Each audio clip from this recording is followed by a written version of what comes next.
La NBA a dû faire passer des lois pour stopper ce joueur. Pour vous remettre dans le contexte, on est en 2005. À cette époque, Michael Jordan vient de prendre sa retraite, LeBron vient d'être drafté, donc le nouveau visage de la NBA, c'est Allen Iverson. Pourquoi lui? Parce que ses tatouages, ses dribbles, son style vestimentaire, ses bijoux, son attitude, ses coiffures, ses vêtements bien gelards, bref, ce mec il a révolutionné la NBA. Pour vous dire, c'est lui qui a inventé le crossover, vous savez le dribble.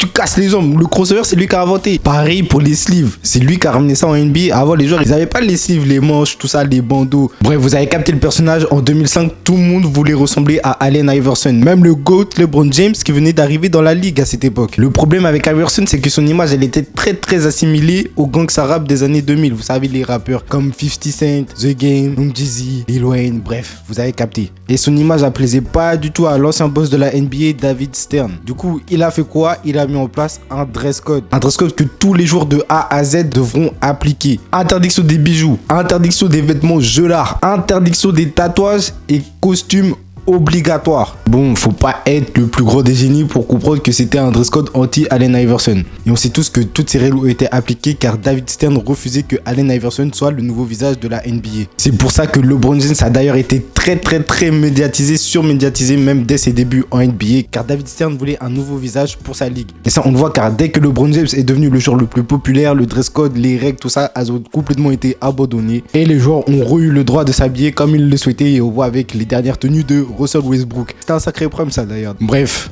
Allen Iverson, la street n'oubliera jamais ton influence et ton talent. Tu mérites ton titre de MVP et de Hall of Famer. Merci pour tout.